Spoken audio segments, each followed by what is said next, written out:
Hello, everyone, and it's Merry Christmas. Like 2 months late, of course, but I feel so festive. yes. Happy New Year. So apologies. I think we owe an explanation. I believe. So we were going to cover. By the way, it's so Christmas commentary time. I should get that out of the way. Yes. Only about 8 weeks from the clocks going fucking forward. Yeah. We're early for that. That's one way to think about it. No, I've just remembered there was one time where like had a work Christmas do in February. It was like nearly Valentine's Day. It was like that's working in retail. It's a trend to have them in January these days. That's what working in retail is like. You have a Christmas do in February. Anyway. So originally we were going to do Santa Claus the movie, and so we went to do it, and it was just awful. It was terrible. And then we were okay. Well, put it this way. I don't drink when we record anymore. I haven't done for years. If you go and listen to our early recordings, I used to, but sometimes it would add to it. It would make me funnier, but just as often it made me bored and like shit. And this was one of those ones where I was absolutely exhausted. Anyway, I think we all done with a drink basically. It was so bad. No, so I did pour myself a drink, right? And I'm sat in front of the TV, and I'm with long periods of dead air. And then suddenly my wife is waking me up and we're still recording. And I'm like, oh, fuck. So it was a bit of everything. It wasn't going anywhere. It was like the first time we did Live and Let Die. It was a bust. Didn't work. I feel a bit bad because the film itself, it received a new 4K restoration and released in cinemas, which hasn't happened probably since it was released in 1985 or whenever it was it came out. I mean, It looked beautiful, but I mean, for many people, it will be a Christmas classic. Personally, it's not one that I've come across. Sadly, it passed me by. I was too young. I was like 1 when it came out. No, I saw it, but the only thing it looked beautiful. It did. But sadly, I've only got one thing to add to it. The only thing I want to add to that is the fact that I just said we had this with Live and Let Die. All three of us like Live and Let Die. Yeah. So if you were looking forward to this recording and we're sat here going, yeah, we didn't feel it, we're not really saying the film was shit, even though I don't think any of us are big fans. But it's a combination, isn't it? It just didn't work. And We were too tired. It wasn't really working. And a bit like the first time we did Live and Let Die, it's like we'll come back to it in a few years' time. We'll do it again one day, but it ain't going to work this close. We'll get there. So yeah, if you managed to see Santa Claus the movie and enjoyed it, then we're sorry about that. But hopefully we'll come to it again soon. But absolutely, if you saw it and enjoyed the new 4K restoration, good for you. Sadly, it didn't work for us, but we are back. Yeah. This time round. So anyway, Chris, tell us about what we're doing now instead. And then the next day, I lost my voice, so that we've all had the lurgy as well. Dave, you've been immune. Yeah. But I've come down with it. Chris has gone down with it. But now we're both better, and we're back in your ear holes.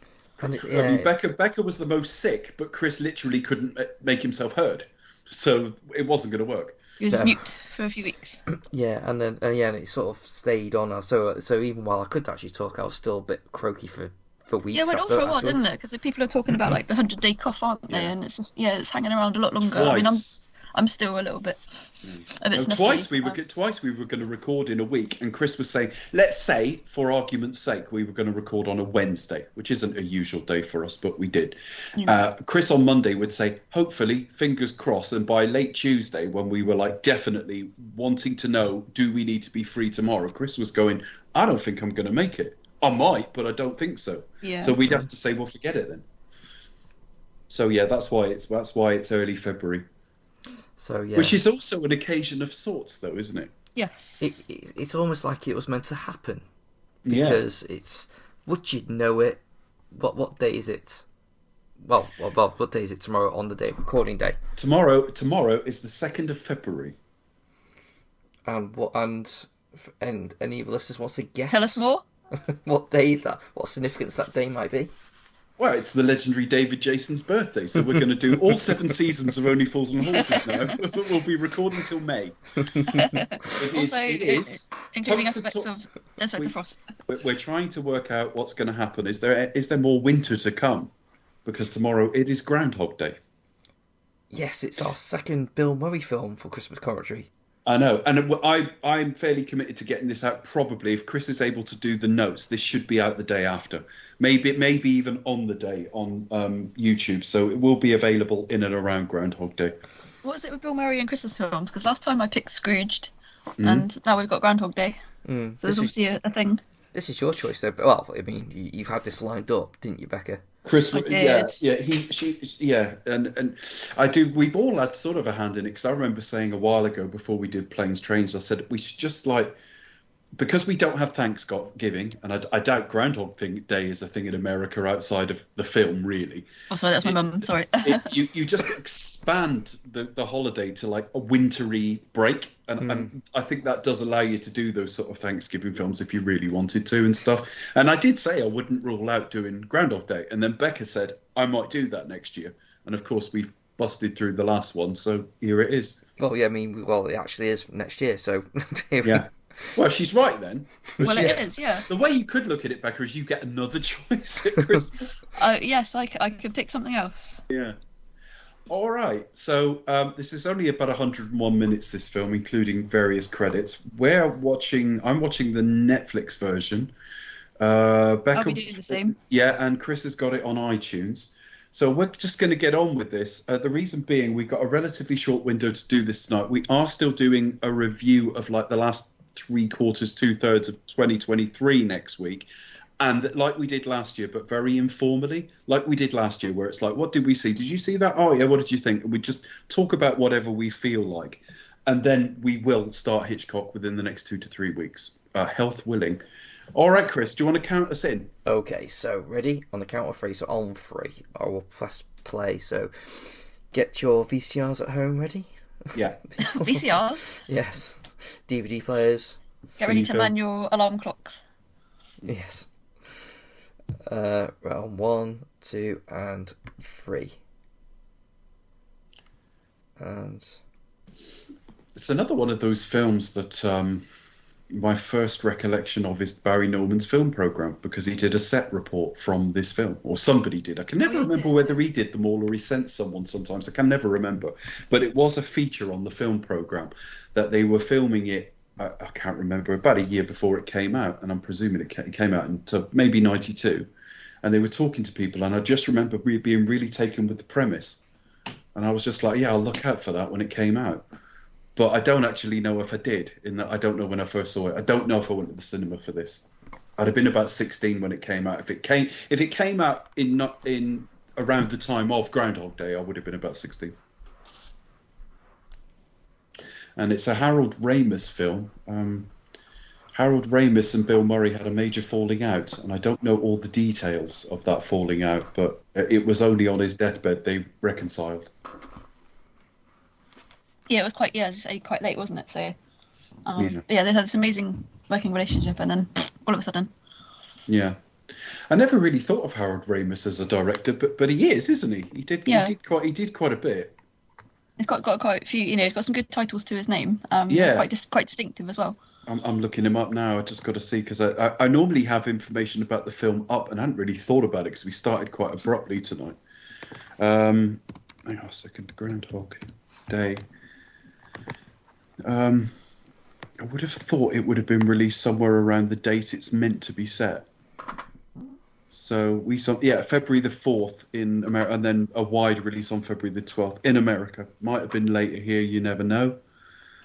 Directed by Harold Ramis. What else did he do? He did Vacation as a director. I don't think I even knew that. Analyze this. Yeah, okay. That was good. But then I didn't see Analyze That. Analyze That was rubbish, but Analyze This was quite clever from what I remember. Yeah, it was all right. That was part of the Robert De Niro starting to do comedy, sort of. It was, yeah, sort of like comedic role. The Sopranos. A mob boss going to a shrink. That predates The Sopranos by a year or so. Well, it does. This was written by Danny Rubin, who wrote very little, but he wrote Hear No Evil, which was the Richard Pryor, Gene Wilder film where one of them's deaf and one of them's blind. I do not think I've seen that one. I haven't seen that film. I'll check it out. I didn't think it was that good, but it was quite funny when they're trying to have a fight and the person who's fighting can't see, and the person who can't hear is trying to tell him, and that sort of thing. I wonder how a film like that would go today. Mm-hmm. Would it be a bit? I don't know. Talking to that guy from Sex and the City, he only died last year. What's his name? The guy he's talking to here. Oh yeah. He died. Yeah, he died recently. Yeah, that's very sad. Died like within the last 18 months. I don't know if I don't know exactly when. Yeah, that was quite sad. You got Bill Murray's brother in here as well, somewhere. Yeah, bit of a family affair. Was he? Okay. So which guy was in? Which guy are you referring to?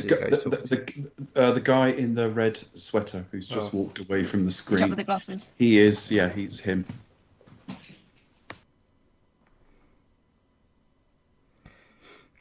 Yeah, so this is part of our Christmas commentary because it does have a little bit of a Christmassy feel. It has this kind of It's a Wonderful Life kind of... It's the winteriness, but it's also the fact that he's going away from home. It's almost like... It's got the small town element, which you see in a lot of things like A Christmas Story and It's a Wonderful Life. Yeah, the small town thing. Punxsutawney does have a stand-in of another... It isn't actually Punxsutawney. But no, it's another town that they shoot in, don't they? But it's like kind of small town Pennsylvania. It's not like sort of typical Christmas movie. It's kind of like sort of New York, Chicago, a big famous city that if you're outside of the you would have heard of. But perhaps this is something. I mean, it's not a tradition that we have over here. I remember thinking of this when I saw The Campaign, the not very good Will Ferrell comedy, and with Zach Galifianakis, and the little town they had there. Was that I always thought they could have shot It's a Wonderful Life here, that sort of small town with a square. And Punxsutawney's another one of those places that it could actually be shot there, couldn't it? It could have done. What you say? Absolutely. Excuse me.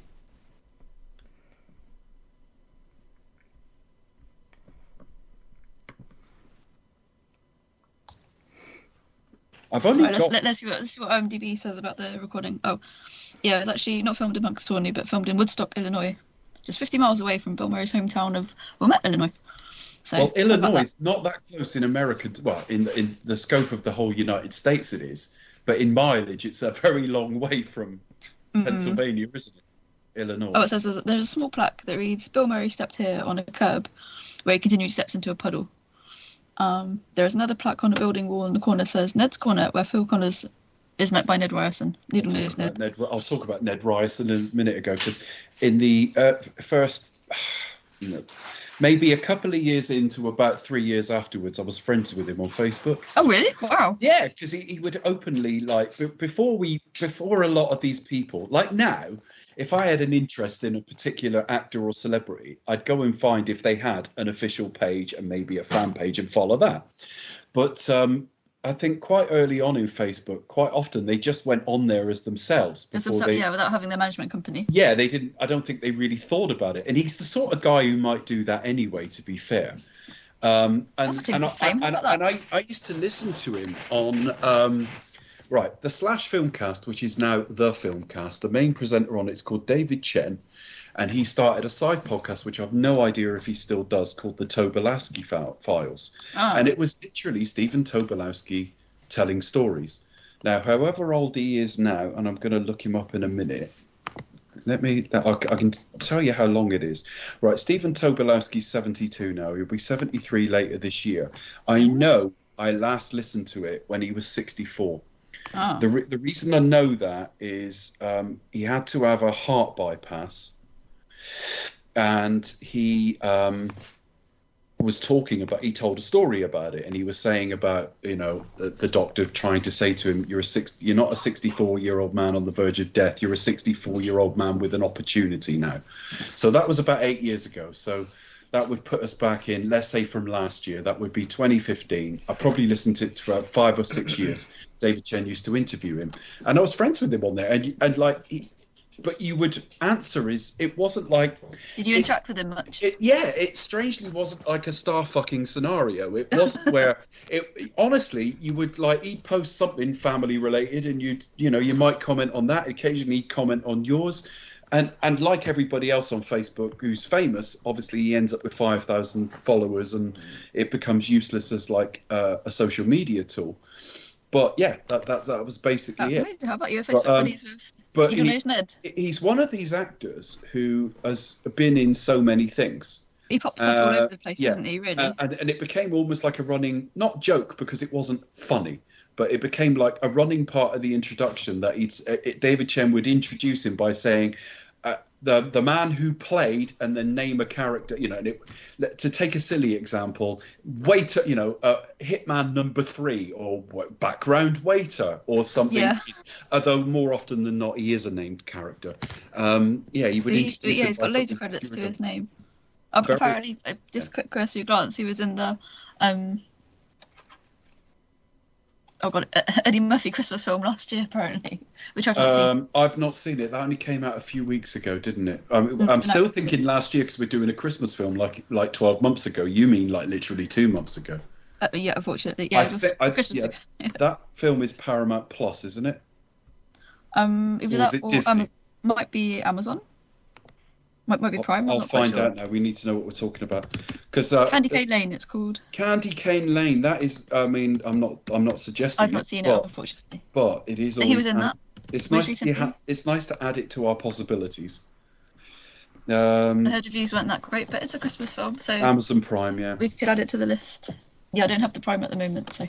I've got it. I've always had Prime. I don't think I'll always have everything. It's got 46% on Rotten Tomatoes, which, whatever you think of Rotten Tomatoes, it's a poor score, but it's not better than the recent release Argyle. It's not a disaster. What's Argyle got? 38% or something like that. I'm seeing it tomorrow. It's literally just came out today. I'm seeing it tomorrow. I think Peter Bradshaw gave it 1 star. It's star. Matthew Vaughn. I mean, if it was literally the same film and Guy Ritchie, I wouldn't bother. But because it's Matthew Vaughn, I'll give it a shot. No. I think the consensus is that it's ridiculous, but lots of fun. So I'll probably go see it. Oh no! And plus Henry Cavill doing his Bond audition. But then I saw Raymond Benson, the Bond author, saying, I knew this would be awful. I hated the Kingsman film. So a lot of people not liking it. It might speak to what tones you like, because I quite enjoyed the first Kingsman. Yeah, I think some of the critics just tend to sort of have it in for him though as well. Yeah, they do. Just quickly, sorry to interrupt. He's just walked past the guy that he didn't give any money to.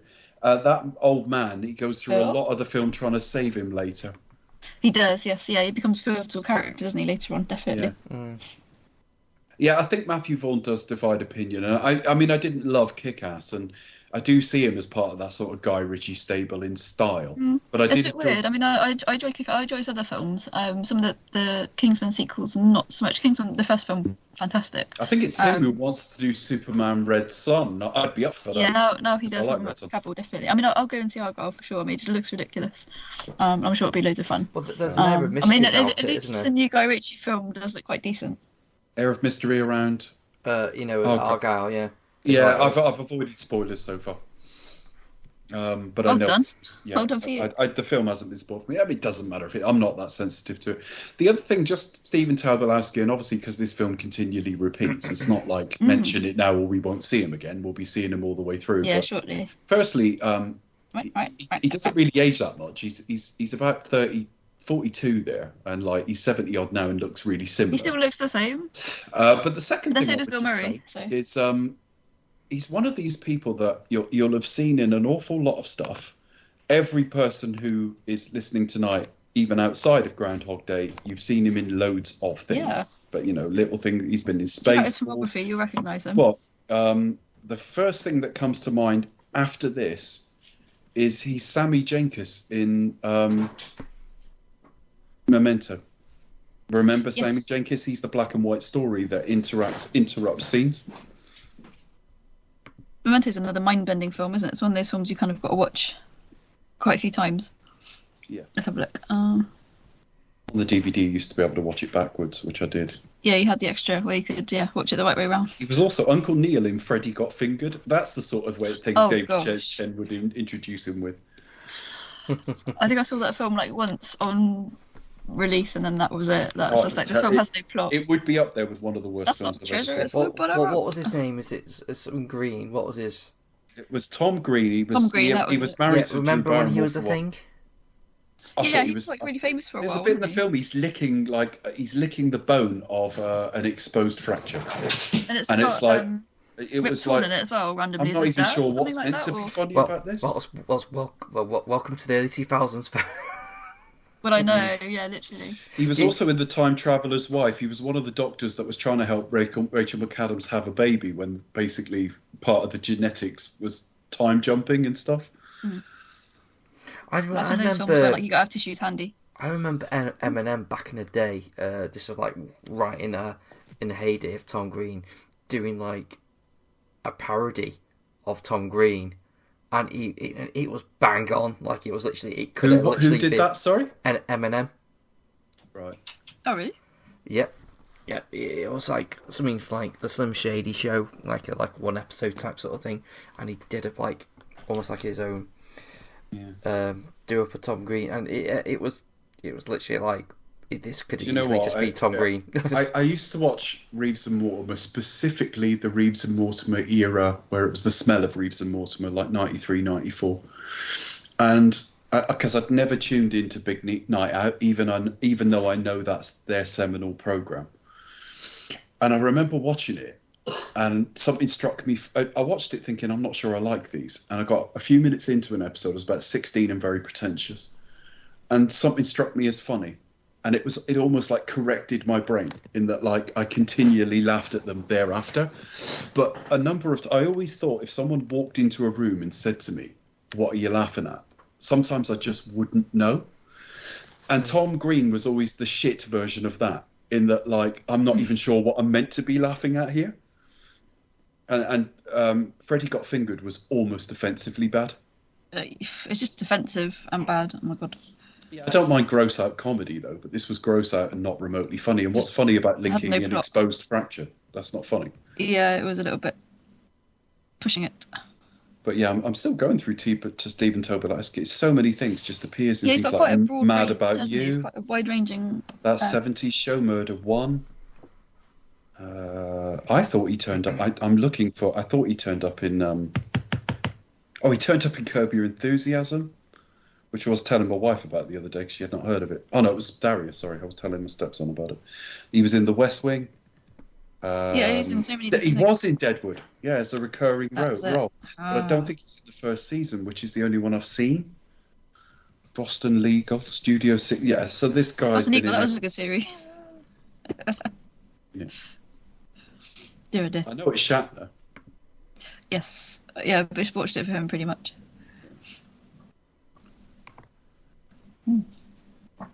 If I had one complaint with this film, I don't think he's ever particularly likable.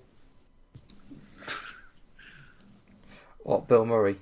Yeah, I don't think he's who you cast. If you want him to have an epiphany and be really likable at the end, you don't cast him. You cast someone who's better at playing the rougher edges, but not actually having the rougher edges. Maybe it's coloured by some of what I know about Bill Murray personally, because I know there's been a lot of complaints about what sort of man he is on a set and things like that. Well, even Holly agrees. Well, yeah, Holly's agreed. She's on the recording. He fell out with Harold Ramis after this one, didn't he? Yeah, Harold Ramis, they never talked again. Harold Ramis had some sort of, I could look it up, but it doesn't matter at the moment. He had some kind of inflammatory vascular disease. And that's what killed him. Again, he wasn't that old. I'm going to see if I can find him now, actually. Let me just look him up. He wasn't that old. When I say he wasn't that old, it wasn't like he was 35 or something, but I think he may have just been in his 60s or something like that.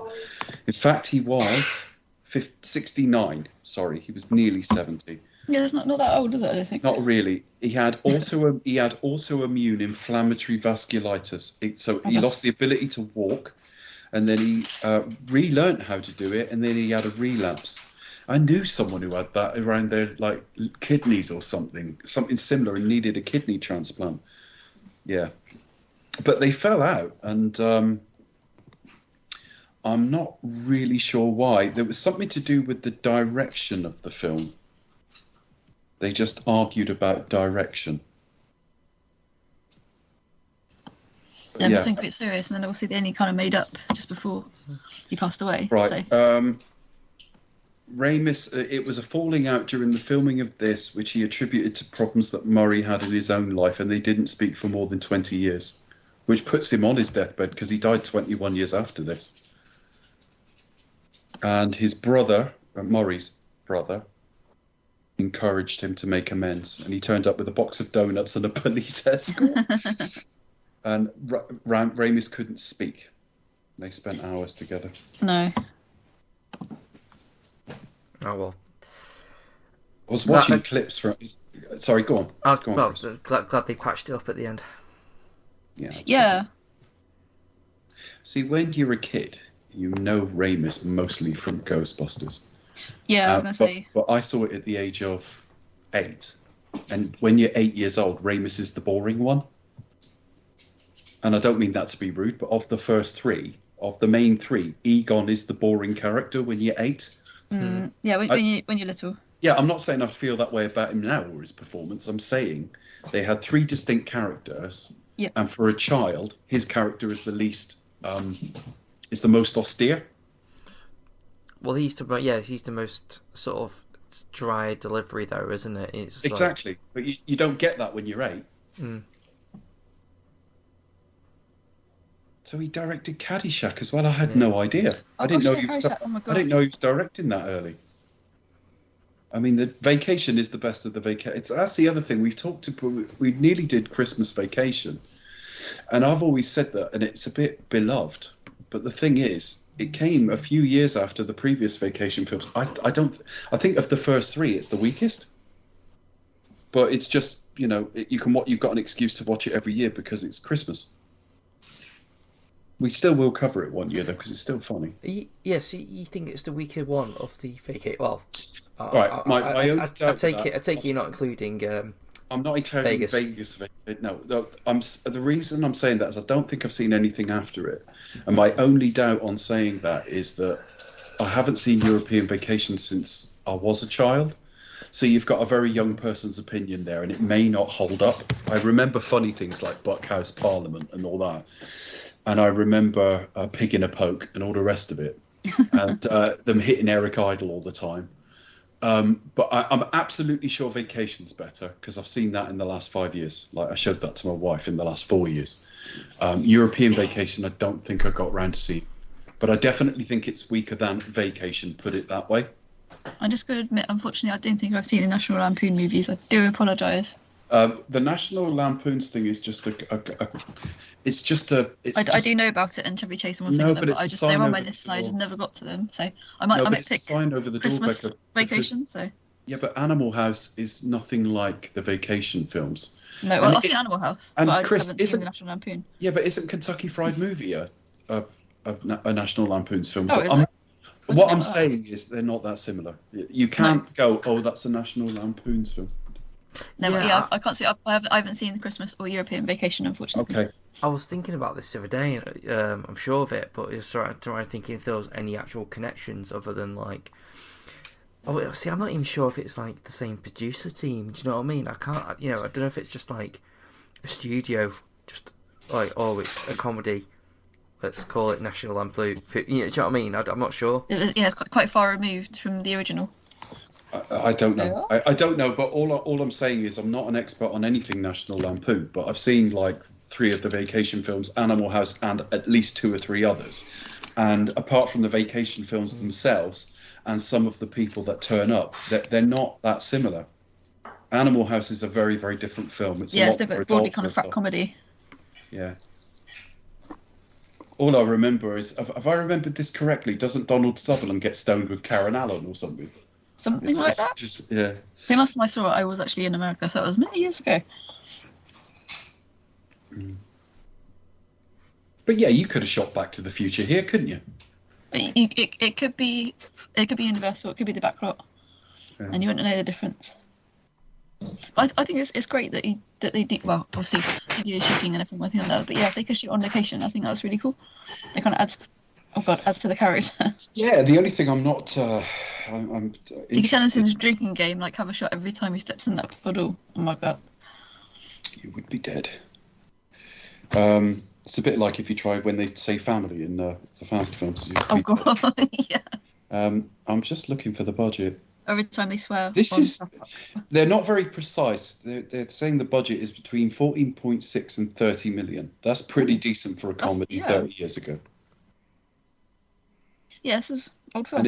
And it is in the National Film Registry. We obviously mean in the Library of Congress, the United States, but they don't just give that to anybody. It's got to be it's got to be culturally significant. It's got, which I would take to mean it's got to be a good example of its type or unique. It's got to be very much of its era.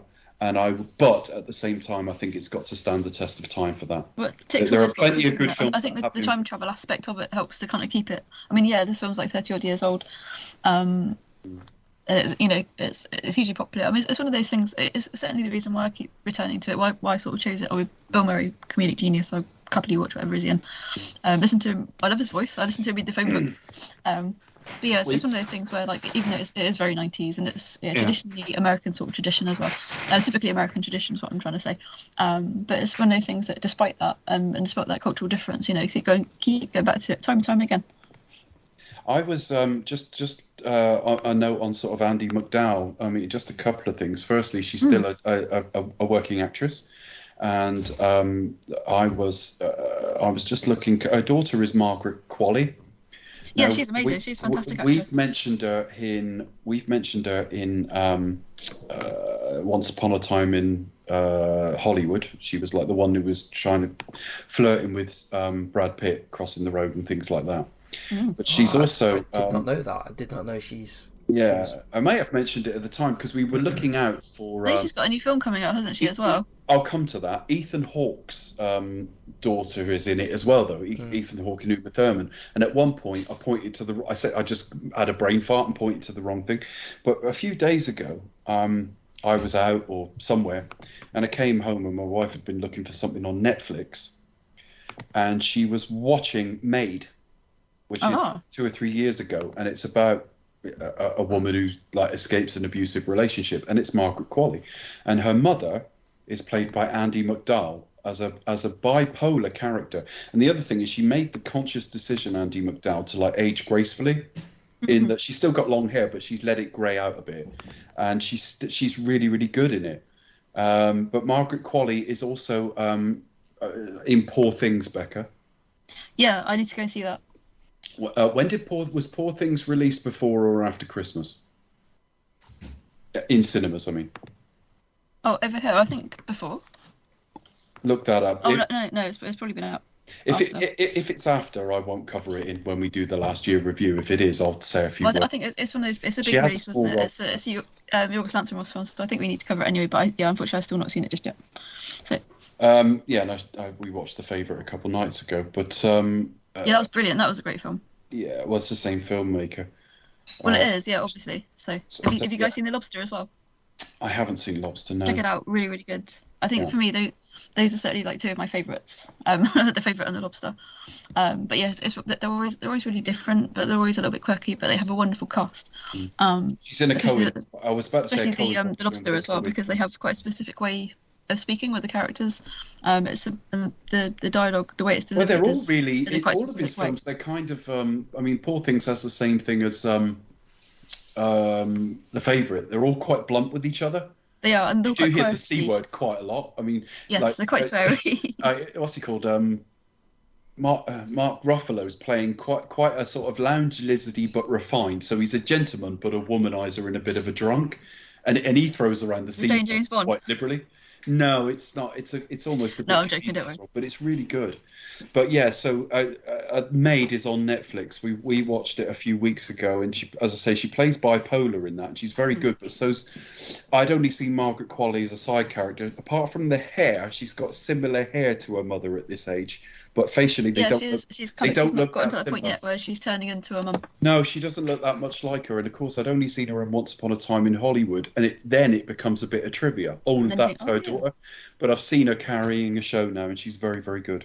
No, yeah, she's definitely on her own right. I mean, when you see her in Once Upon a Time, not Once Upon a Time, in Hollywood, she does kind of really hold her own. And also, I think with Andie MacDowell, she's kind of, certainly in the 90s, she's kind of, or 80s and 90s, she was generally kind of known for these sort of roles, kind of like sort of romantic comedies. And just kind of later in career, she's, not branching out, but she's kind of done more like dramatic roles or, the funny thing is, romantic roles have when I picture her, I think the first thing I picture, it's not even a question of relative merits of the two films, but I think of Four Weddings first. Yeah. I think of this second. And then bizarrely, because you think the next thing I would say would be like Sex, Lies and Videotape, but the next thing I would actually say bizarrely is Grace Stoke, The Legend of Tarzan. Oh, great. About that. But she's dubbed in it by Glenn Close. Yeah, that's a bit weird, isn't it? I'm not quite sure what the story is with that one. Because they got her on set and she had a deep south drawl. And that's not what they wanted. And she had the wrong accent. She had the wrong voice, yeah. It was as simple as that. Okay, I never knew that. Fun fact, folks. I haven't seen that film in years. All I will say is I saw the start of it somewhere a little while ago. And he was in the jungle. And some of it was really shot somewhere like that. But firstly, the apes don't look as good as you remember because they are men in suits. And secondly, when it does look like a set. So what was released in 1983 is the most realistic Tarzan ever, and it is because he's got lank, dirty hair and all the rest of it. It actually looks a lot less. Yeah, yes, so this is Harold Ramis as the Doctor now. Yep. Cameo role. Blink and you miss it. Come back tomorrow. That's such a funny line to say to someone who's experiencing that. Well, it's very even if you think it's in their head. Quite specific. Come back tomorrow. Well. Yeah, it's a funny thing with Andie MacDowell because I'm sure during this period, like the 90s, from reading like movie magazines, the impression I got was the general consensus was everyone thought she was a terrible actress. Who's this? Andie MacDowell. Yeah, I'd go along with that. No, I'm not saying I agree with that. Yeah. I'm saying I remember that being the view. And I'm honest, I think just to add to that though, the whole Glenn Close thing. Glenn Close has become quite a prestige actress. So if people who know that bit of trivia, they go, well, of course, a decent actress dubbed her, not realising that's not really why they did it. No, but she's actually, she's actually, I think because she kind of made them after these sort of films, and they generally tend to be kind of looked down a little bit within Hollywood. I mean, there's sort of like, along with sort of like comedies or horror sort of thing, they're kind of, because not lowbrow, but kind of in terms of like maybe like costume dramas or historical epics or something, other genres are kind of ranked higher in terms of like cultural significance for rom-coms, and then to kind of rank a bit lower. And I think because she made a name with these sort of films. I mean, Robert Altman, she's actually, she's a decent actress. Really good. Robert Altman didn't cast crap. Well, there we are. Green Card. That was the other film with Gerard Depardieu. Yes. That's a Peter Weir film. That is the least Peter Weir film ever, isn't it? Green Card. The guy who did Master. He is the guy who did Master and Commander, isn't he? Mm-hmm. Green Card. Weird. Yeah, you don't expect it. But yeah, I think that's one director I kind of need to revisit his work on. It was one of the things where I don't think I ever really got it. Do you know what I mean? I always thought it was a bit unfair, and I think it's probably with the Tarzan thing. People had it in their heads like, oh she was shit. She had to be dubbed. She got a bit tired with the and that's either a debut or a very early film, so that sets the tone for what people think of it. I think it was that plus Four Weddings. With the is it raining? I hadn't noticed. It's that last line. She isn't that great in that film, to be honest. Particularly as Julia Roberts was in Notting Hill, which was its film-alike 5 years later, and she is a better actress than Andie MacDowell on balance. But I would kind of agree with Krista. I mean, it's levelled at that. She wasn't that great, but actually she was. I would argue. But in here, she's like actually really charming and sweet, and they have great chemistry. I think they have wonderful chemistry. You can totally buy her as when they're playing with the snow later. You that's do a have scene. special nights, don't you? And you feel it, but you also feel. Well, we'll talk about it when I get to it, actually, because I've had situations where, not romantic ones, but I've had situations in life where I've almost redone something and it's never the same. this is where this part of the film is where he dies the first time, and of course he then realizes that he is a kind of immortal. If he can deal with the pain of whatever kills him, then he'll be right back. He'll be no, he right back, doesn't. folks. Dude doesn't die in this one. Doesn't he die in this one? No, because he gets arrested. All right, I've misremembered that. I thought he died here. Oh, so when he steps in front of that bus, he's run over by a bus. Yeah, but that was a deliberate one. He did that deliberately. Yeah. I thought. Oh no, it's the van that's carrying all the cash. I have misremembered this, you know. Yeah, because he's there watching the clock as it's. But yeah, he is kind of. I was wrong, but it does speak to the same thing that he's like, well, nothing's really going to have any consequences here, is it? A bumpy road on the railway track. So yeah, I think that'll be my hot take for tonight. I like Bill Murray. I think Bill Murray's good in this film. I think this film's a classic. I actually think he's very slightly miscast because I think. Who else would you have in the role? I don't know who I'd have in the role, but I'll tell you what I'm thinking of. You know how there's something about when you watch the Alistair Sim Scrooge, the 1951 version, right? Yeah. When he wakes up from his final dream and he's, boy, go and get me the turkey and that. He's so fucking happy to be alive that he's irritating. And every time I watch that version, which I haven't even shown my wife yet, every time I watch that version, I'm like, can we have him back being a nasty bastard? I preferred him. You prefer Grumpy Scrooge. I don't buy Bill Murray as the reformed character because he's always got to have an edge. Yeah, he's got to kind of have that kind of grumpy, dry edge. So you need someone who can play the more nihilistic side, but he's actually a bit nicer. And I don't know who that would be at this time. And the trouble is, if I come up with a name now, and I could if I thought about it long enough, what I'd come up with, it won't have been thought through. Do you know what I mean? It would sound all right, and then I think, hang on a minute, people are hearing me saying that's better than Bill Murray, a great performance and a classic. So I don't know, but it is a bit like Scrooge in that the post. That's another thing that makes this like a Christmas film because it is a morality play. Well, it is, yeah, definitely. It is like Scrooge again, isn't it? It's that kind of. Well, yeah, it's a similar sort of trope, really, isn't it? Apparently, like he's kind of given this chance over and over again to, kind of repent and just not be so much of a narcissist. Thank you very much. And plus, also, it's that trope of a kind of typical, as you would have seen at the time, or sort of that figure that was sort of set up at the time, kind of like even though he's a weatherman, he's kind of quite self-important, quite pompous. It's kind of it's a popular prototype at the time. Oh, there we can hear you, but we can't see you. So it kind of goes in stages. So you got the kind of realizing, like, hang on, what the hell's going on? Yeah. And now he's like, oh well, I'm going to enjoy this. And then you get the right. I had enough. Suicidal. Want it to end. So and then he the don't see you thing. I just took myself off mute. I thought, but I hit the camera button instead. So I was talking. Sorry about that. We can see you, but we couldn't hear you, Dave. Sorry. For a moment.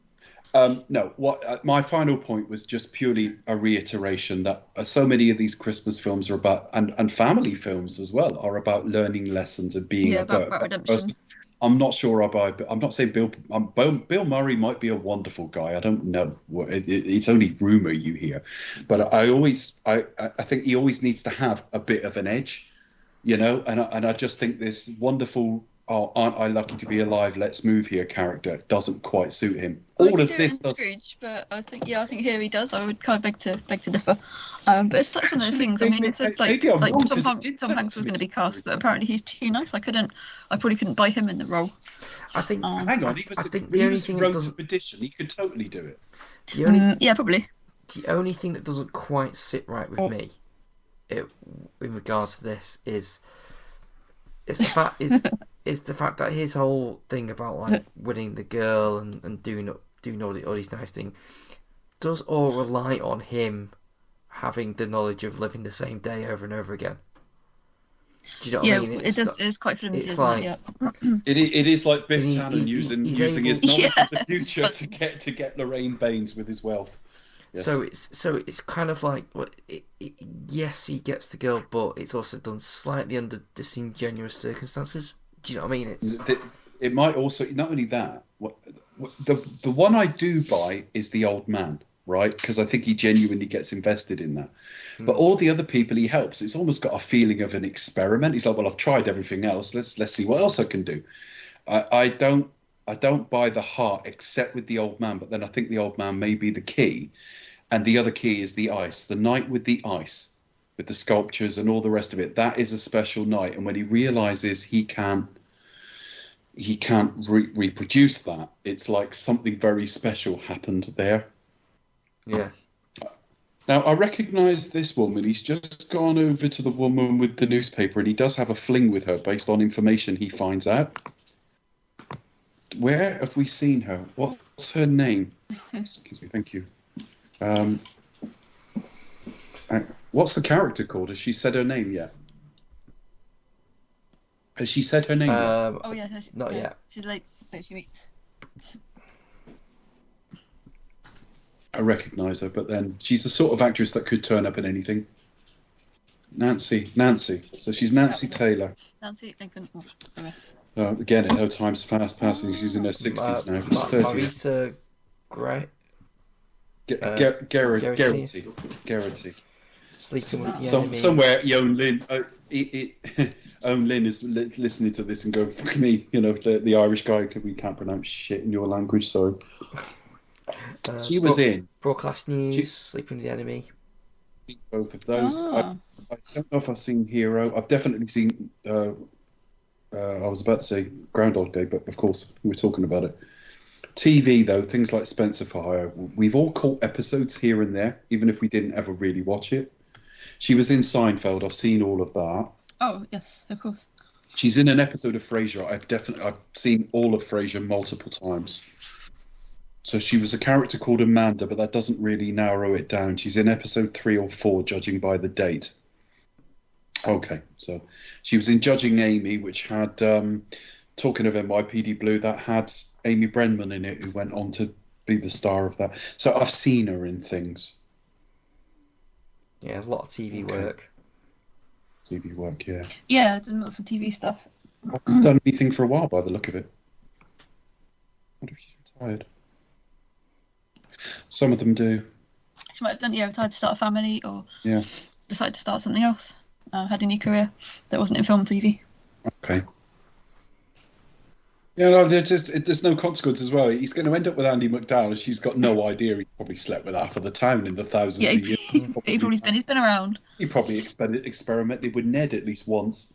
Yeah, there's definitely some tension there. Yeah. Well, this is what would if you guys were in this position? Dare I say, what would you do? What do you mean this position?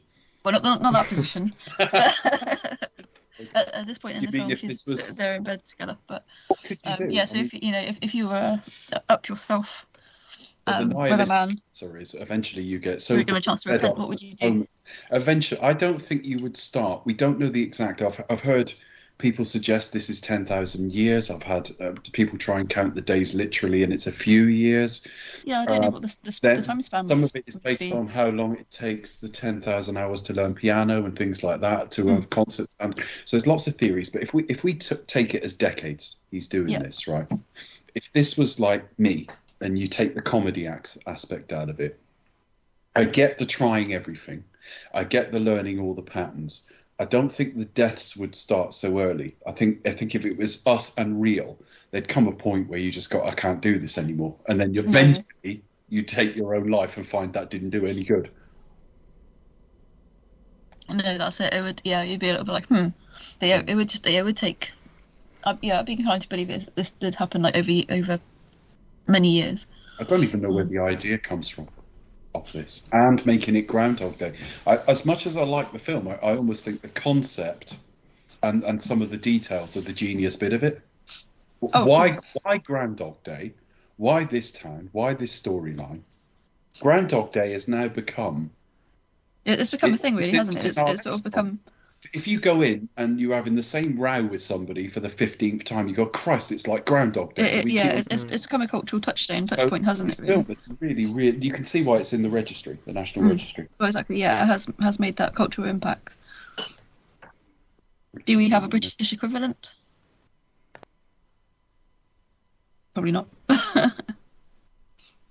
To answer that question, absolutely not. Like I say, if you mean the Groundhog Day event, no. If you we don't have the actual. But if you mean think before of a British this, film, I don't think we do have the equivalent. No. And if you talk about, I don't know, do we reliving? You've got lots of films where you get the same stuff from different perspectives. The whole Rashomon, it is Rashomon. Yes. No, in terms of British films, but yeah, I don't think we do.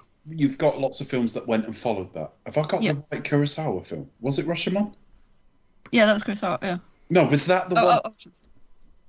I've just suddenly got it in my head. I've got the wrong film. Yeah, but I was talking about British films, so it doesn't count either way. Yeah, but I still want to know. I'm not talking bollocks. Well, look it up. Look it up. Kurosawa. No, I don't think it is. Hang on a minute.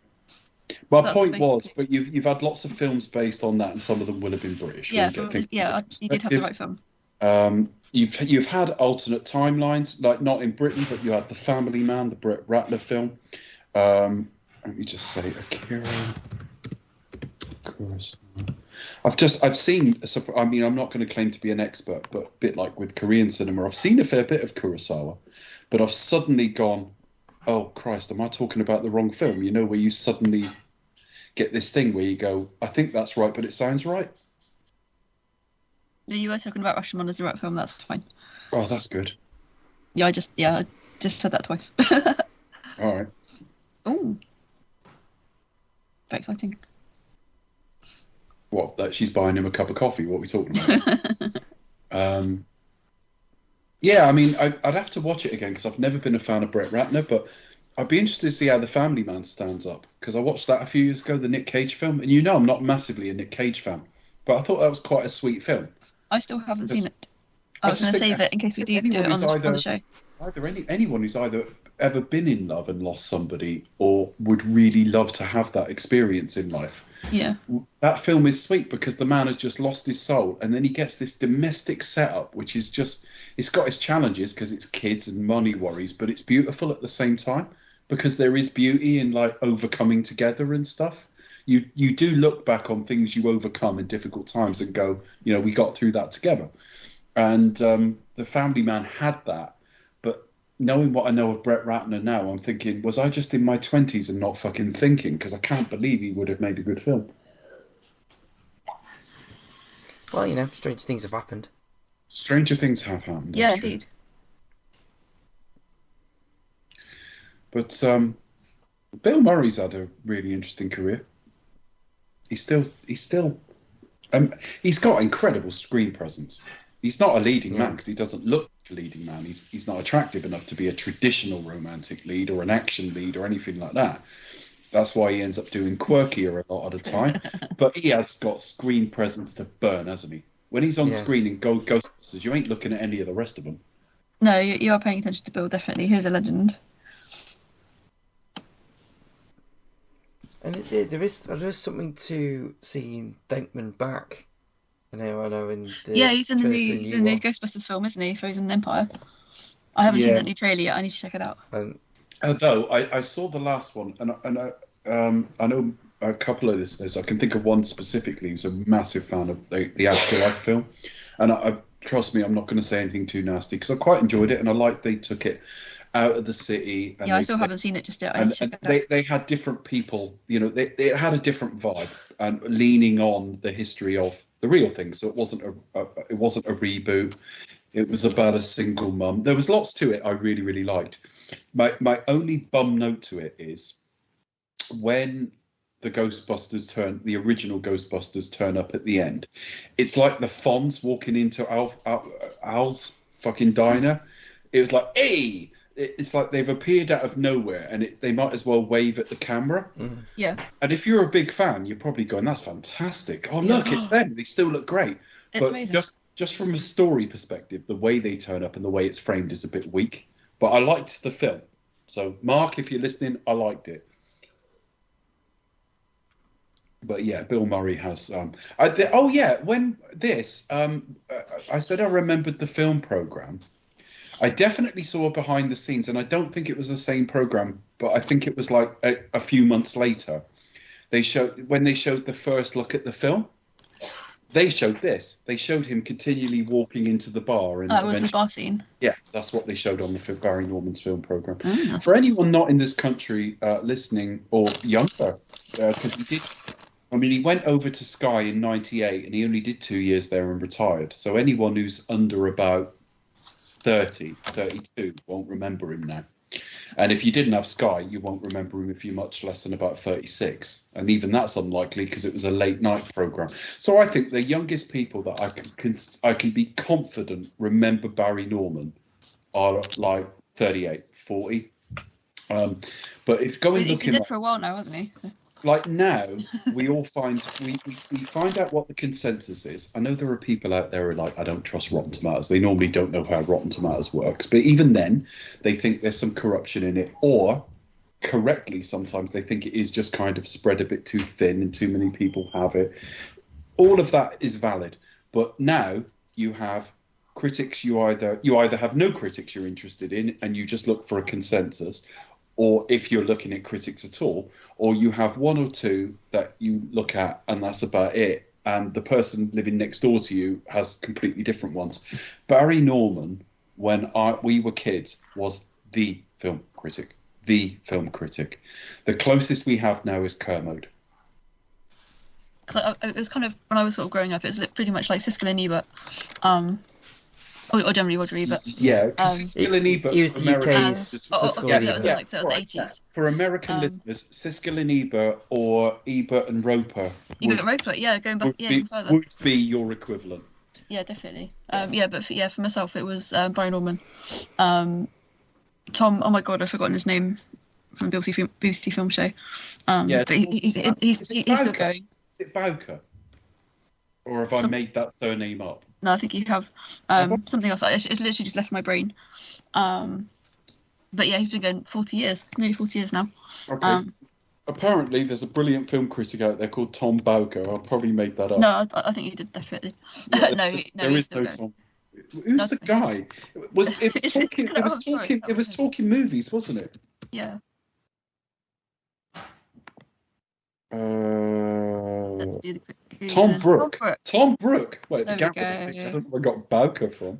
Who was that man? Who's made a fucking name up. I know who's really good, but I say Barry Norman was definitely the film critic of the day. Kermode's probably the closest. I've got another. Right, so we are supposed to be talking about Groundhog Day. So back on this film for a moment. I have a philosophical question, and it would apply to Thor as well. It's the same question, right? If he's living hundreds, if not thousands of years, when he settles down with her, eventually it's going to be the blink of an eye, isn't it? It's a bit like Thor could get together with Jane Foster. I know she, spoiler alert, passed away. But if she'd survived a normal human lifespan, to him, that's like being with someone a few days or weeks. Yeah. Its perception of time must be fucking mental after this. Does that make sense? Yeah, but I think, it's going to be crazy. But I think it's also like a relief. Yeah. So I think by that point you would be like so glad of time moving on. Yeah, there is something. Yeah, you would. We all fear dying, but the only thing worse than dying is living forever. Mm. Or your friends die, your perception of time. I'm already getting like it. I think I'm pretty like liberal and lots of things, but there are still things about society I'm like growing past that I'm already like. Some of it is we're in quite a shit state at the moment. Like nothing works and the economy's crap and stuff like that. And there's lots of things that I think are genuine complaints. But would I feel the same if I was 25 because I didn't know any different? When my dad was about 50, he was moaning a bit like I'm moaning now. And whilst I don't think I'm that stereotypical, like the boomer generation, like how out of touch would I be if I was 500 years old?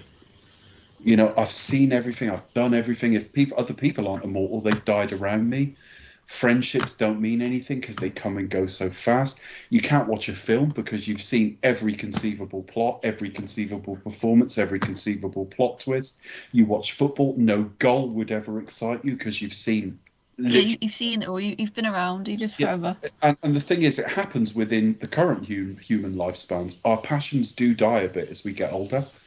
You know, we do start getting like a little bit less passionate about things. I mean, when I think back to, even just on a small scale, if I go back to childhood, I watched every fucking sport going.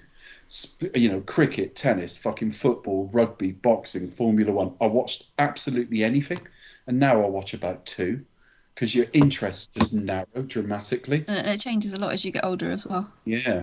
And I think that does happen to... See, my question is, I mean, the thing I always think about is what would happen if, say, you wake up tomorrow and it's 20, maybe 30 years, you're back to where you were. It's like time, place. You're like, shit. What you mean if you woke up and it was, say, let's just pick a random example. You wake up, Chris. This would be quite heartbreaking for you because you have a family and we don't. Yeah. You wake up. We just started this podcast and you are. Just about to start your access course. Oh my God. I don't mean to upset you, but I picked you deliberately because you've got like so much to lose there. Not even that, right?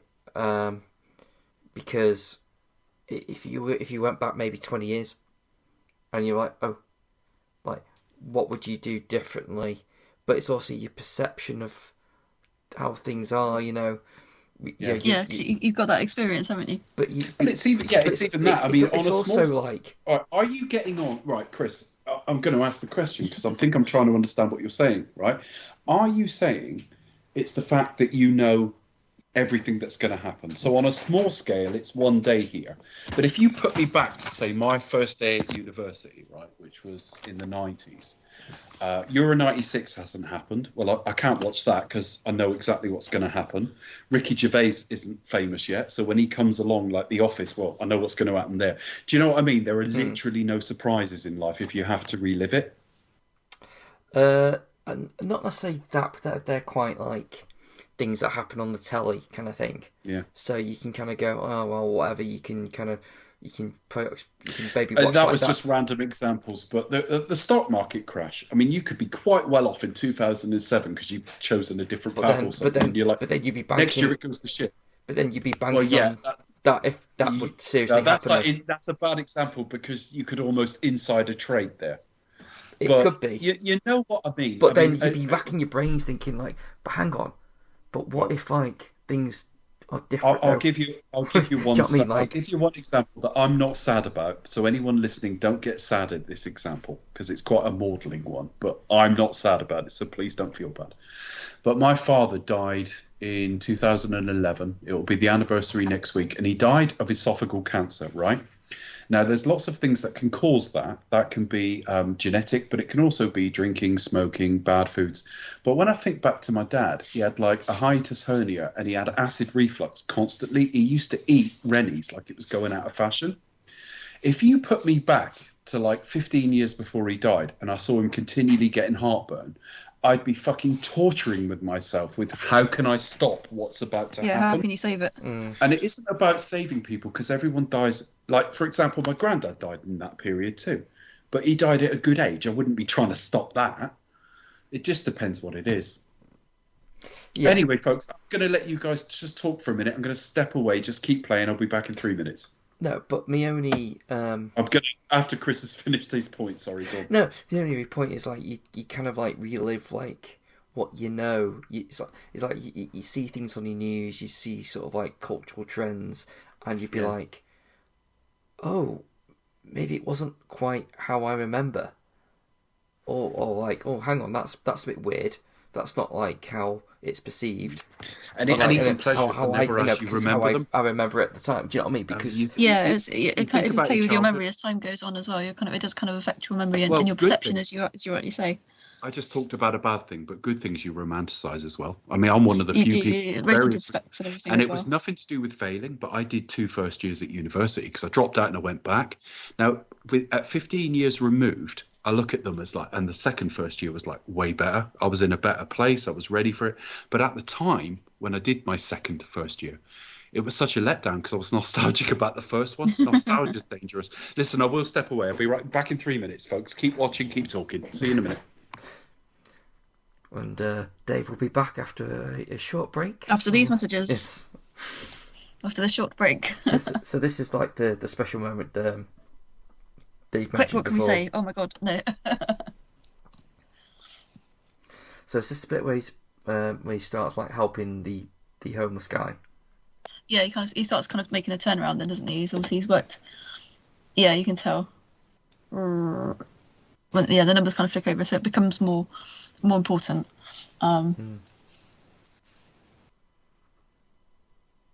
Where's this filmed? I feel like it's just been used somewhere else. How do you mean? The set, the town.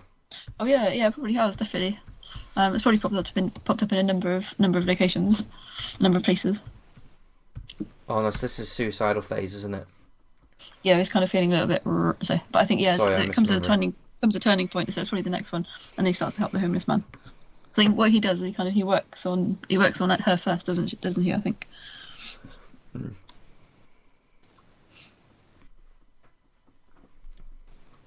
So back in the days we didn't have streaming. You could just watch one.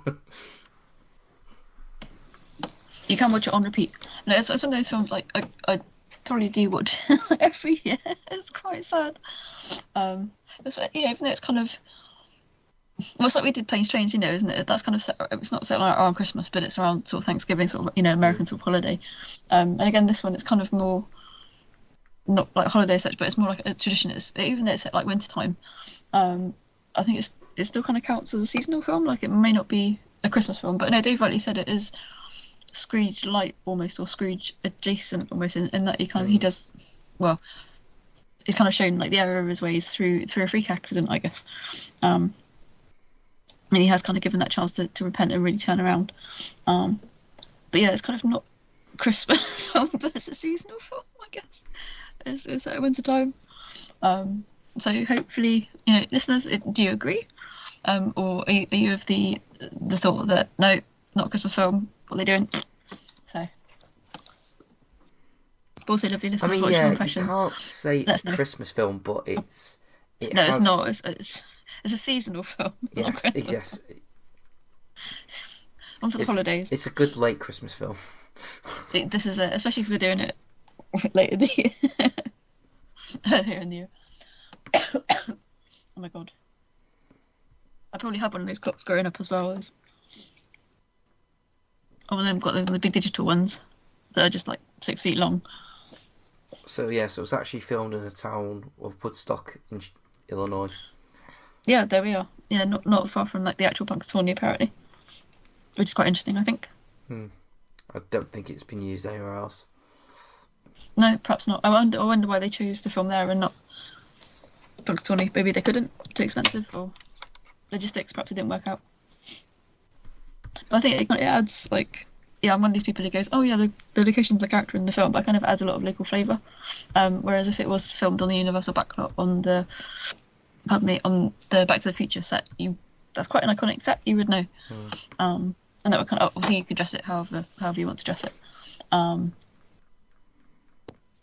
But it would, it'd look a certain way. You'd be like, oh no, it's Universal. I'm sorry. But yeah, the fact that they kind of use Universal. Sorry. Pardon? What's Universal? We just looked to see where this was filmed. So I think it's deliberately. It could have been, it could have been shot at Universal, but we kind of thought, oh no, it kind of adds to the flavour of it that it is kind of shot. It's not a great film, but I thought of both this and Back to the Future when I saw the film The Candidate. I think is it called The Candidate or what's it called? It's a Will Ferrell film with him and Zach Galifianakis. Yeah, I think you mentioned it. Yeah. Oh yeah, I don't think I've seen that one actually. Oh, what's it called? I'll look it up now. Actually, it's Will Ferrell is either normally brilliant or more often terrible. Not him, but the films he's in. I think the rule of thumb is if it's a supporting role / cameo, he's going to be great. He's quite good and memorable. if he's the lead. It was the He's campaign. the main character then. Nope. It was the campaign, 2012. He's been like a senator or a congressman, I think, for several years, and he's got very arrogant because he hasn't had any competition. And Zach Galifianakis, and he's like screwing around, cheating on his wife, full of corruption.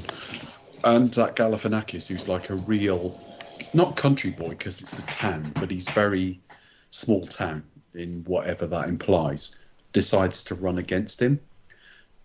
And they're saying everything to the public to try and get voted in.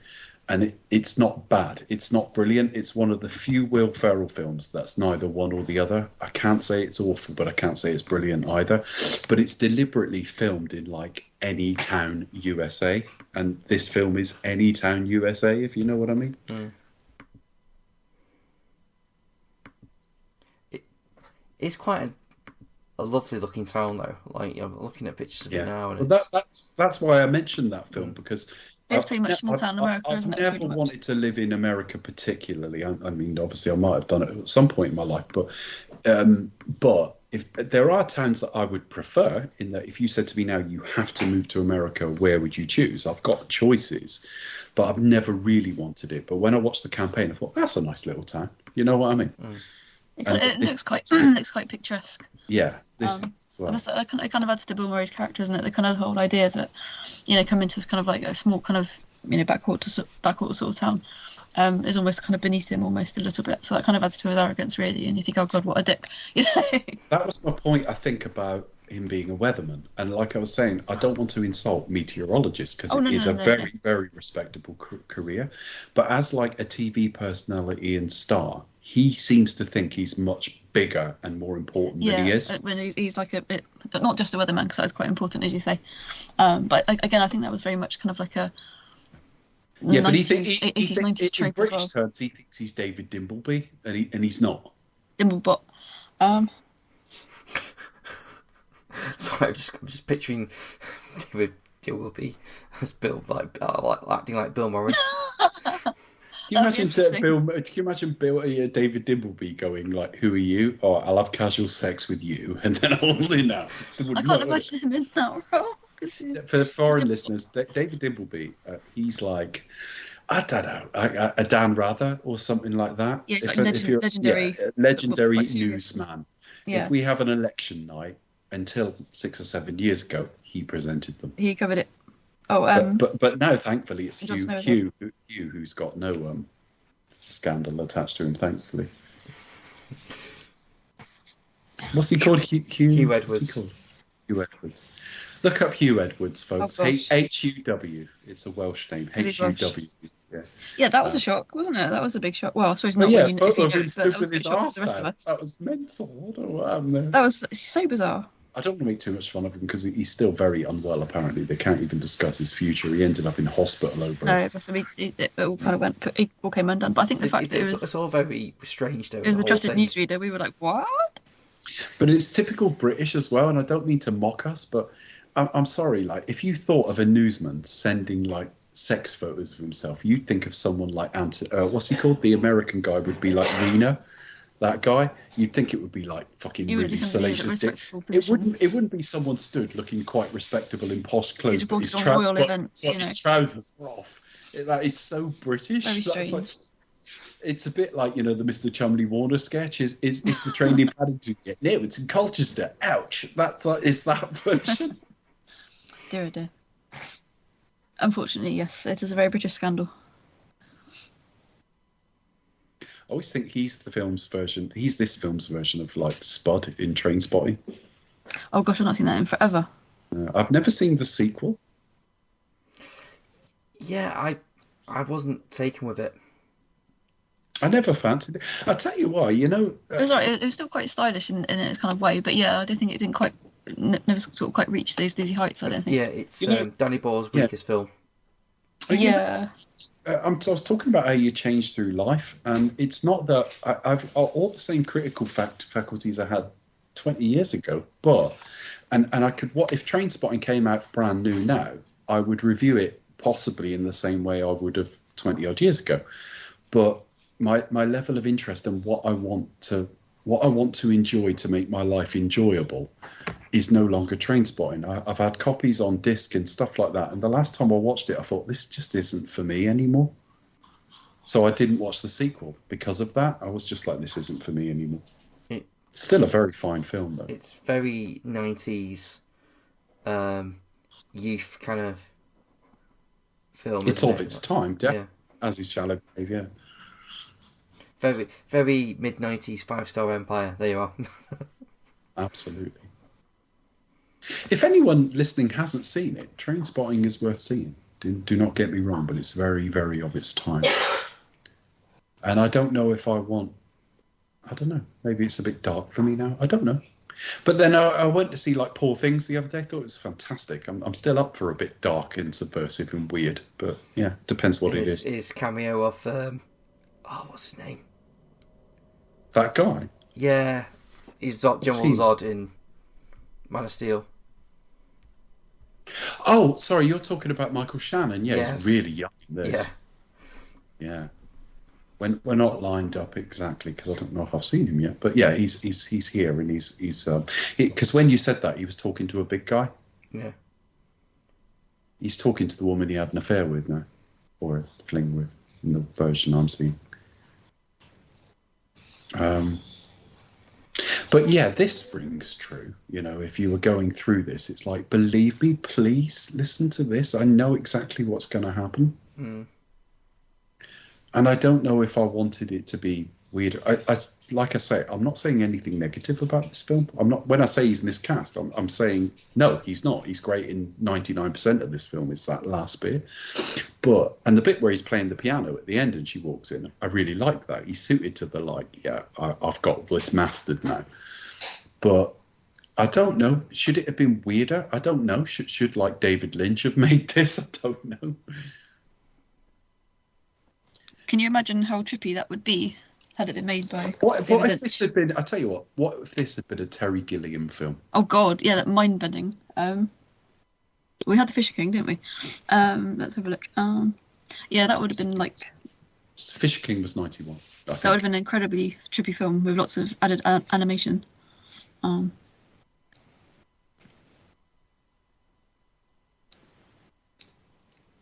It's kind of almost... It could also be like a Paul and Pressburger movie. It's kind of almost fantastical. I must admit, I'm not an expert on those. We've talked a lot. It's a kind of like dreamlike aspect of it. I'm not sure if it could be like. I'm not sure how many of their films I've seen. A very mainstream Yorgos Lanthimos movie, because it's quite weird. It's got a kind of dreamlike feel to it. It would be really weird. The only thing he does I don't like. It might be his weakest film. He did it when I watched. I went back and read my review of The Favourite. I'd only been with Set the Tape about 3 months at the time. And I did a review of The Favourite, which is extraordinarily positive. But I said, he's using fisheye lenses way too much. And in Poor Things, it's really on steroids. It's fisheye lenses. Oh, is it? Fisheye everywhere. And it's like, he's got a point with it. It kind of suits the film, but he's overusing it at the same time. It's both. It's like appropriate, but too much. What's that film where it's got like, uses the Dutch angle too much? I can't remember. Oh, there's lots of films like that. What's he called? Kenneth Branagh overuses it. It's one of his prior movies, and it's all that angle here, there, and everywhere. He did it too much in A Haunting in Venice, and he really did it a lot in the first Ford film. Yeah. That said, listeners, if you haven't seen it, I really, really enjoyed Belfast. That's on Netflix now. It is on Netflix. Other streaming platforms are available, but it's on Netflix. If you haven't seen it, check it out. It's another film I've said to my wife 2 or 3 times, I must show you this. I don't know how much she'd get out of it. And it's got a Thunderbirds reference. Where's that then? I think there's a child character and he's wearing a Thunderbirds outfit. Oh, okay. I don't know. That's the reference. Because it's during that era, isn't it? During the 60s. But this to me is the most, to borrow the Richard Donner phrase, this is the most verisimilitude bit of the film. This is the bit where I really get him and the character. That they're having a special night, and he hasn't set out in what Chris is saying, that like he's not set out to manipulate her into having a special night. They're just having a special night. And like most special times in your life or special things, they happen by accident and you can't recreate them. Okay.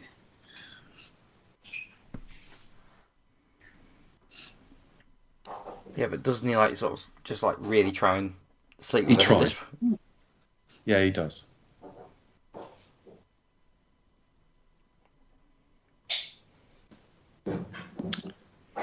I'm trying to think what the first thing I saw Bill Murray in after Ghostbusters, because that would be the first. I think I had a cousin. Well, I definitely had a cousin. What I'm thinking of is whether he said this or not. I had a cousin who's 10 months older than me to the day, but something about his upbringing or what. I was never particularly naive, but he was less so than me. In that at a younger age, he'd seen a lot more adult things and stuff like that. And again, I don't mean like pornography or anything. I think he'd seen things that weren't particularly age appropriate at a even younger age than I did. And I saw the Terminator and Porky's really early. But he saw Stripes and recommended it to me. So I saw Stripes when I was about 10, maybe, and really liked it. Was Stripes Harold Ramis? I think he's in it. I don't know. I don't think I've seen that one. Stripes is it's Ivan Reitman. So it's the same guy who made the Ghostbusters. Oh yeah, of course. Harold Ramis wrote it or co-wrote it, and he is in it. John Candy's in it as well.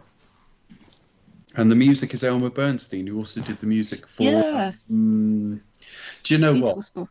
Do you remember I was talking to you about what Frank Skinner... this is years ago. We've been running so long as a podcast. I'll say, do you remember? And it's probably something I said 9 years ago. But well, we have been running since 2015. Yeah, you get what Frank Skinner used to describe as an idiotic eureka moment, where you hear something and go, oh, wow, that means this, but it was something that was obvious to the rest of the world. So a great one would be Max Headroom. Oh, right? yeah. Max Headroom is clearly a pun on maximum headroom. If I suddenly went now, oh, Max Headroom, you'd go, well, yeah, right? Yeah, I had a similar thing. Hang on a minute. I've lost my train of thought then on what the idiotic eureka moment was. I've had something similar with this, but I'm trying to remember what it was now. Don't matter, it'll come to me.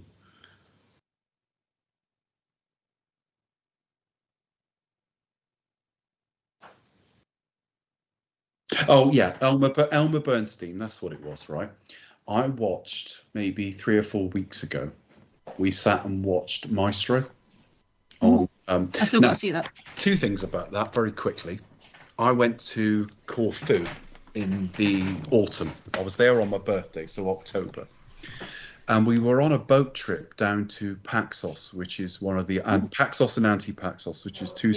You will say this. Yeah. 2, she's just heard what I was about to say.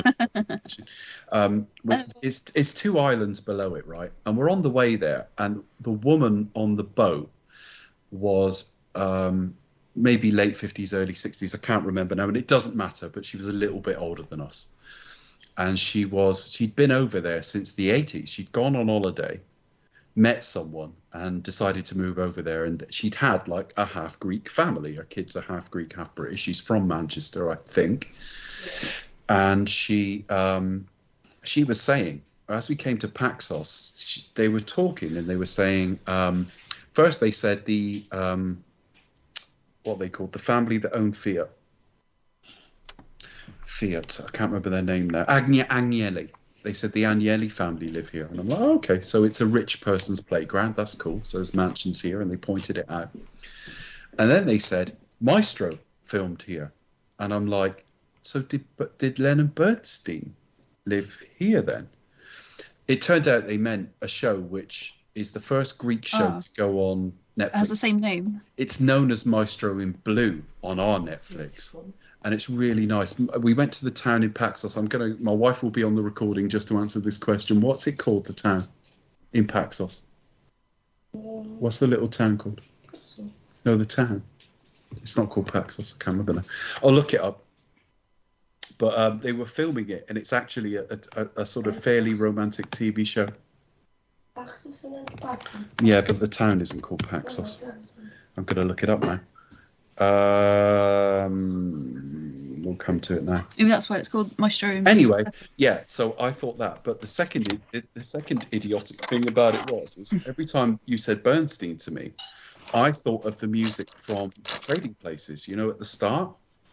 And it turned out that's Elmer Bernstein. Elmer Bernstein, I went to watch this film from famous Leonard Bernstein. Didn't recognise any of the music. Because you're thinking of Elmer Bernstein. Because I'm thinking of Elmer Bernstein, but he also did the music for Stripes. It's easily done. Paxos is the island, and it's got a main town, which may be called that as well. I'm just checking. He thinks it was.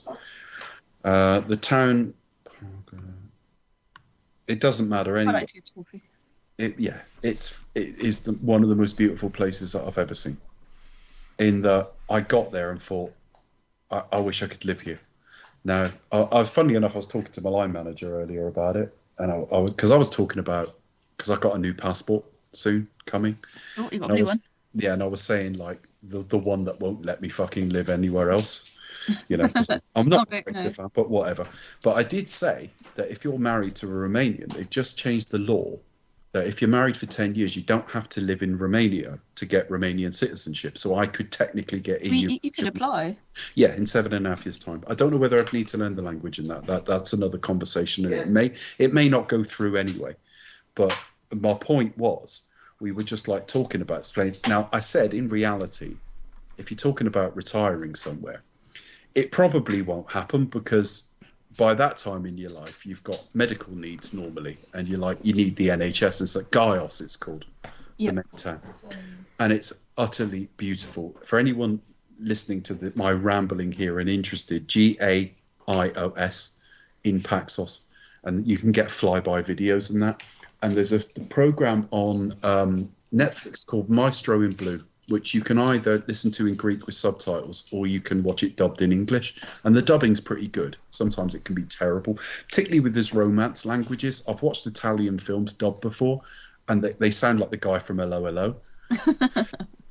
But it's really, really good. And it was one of those places that you're like, if you could pick me up and put me somewhere in a fantastic house and say, you will afford it and your health will, you can manage your health needs, I'd go there. It's fantastic. But yeah, that was the idiotic eureka moment that I thought Bernstein. I thought Leonard Bernstein was Elmer Bernstein. Long way around. How does this go in reality then? So you go for a piano lesson, and you're 99% of the way to being, no pun intended with what I've just said, being a maestro. A maestro at it. How do you say? In the next hour, by the time they work out how good you are, because in their head they've never met you before, how do they do an effective lesson? Well, that's it. Yeah, if you've reached the point where you reached the top and had to stop. See, I do think if this was a David Lynch film, they would get a hotel now. They probably would. Yeah, it'd be mind bending. Yeah, and they would have a big kiss. Better run, bye. It's too weird. This is like the perfect if you think of this as a 3-act film, we're going into the 3rd act now. Yeah, I would say, because he's starting to try to leave try to leave a better footprint. Yeah, be a nicer guy. When did you guys first see this? We haven't talked about this. Do you remember? Oh gosh, I don't. Sometime in the 90s. I think I was still at school. Yeah, same here. And I think this is probably one of the first, maybe apart from Ghostbusters. The only bizarre it's probably one of the first Bill Murray films I saw.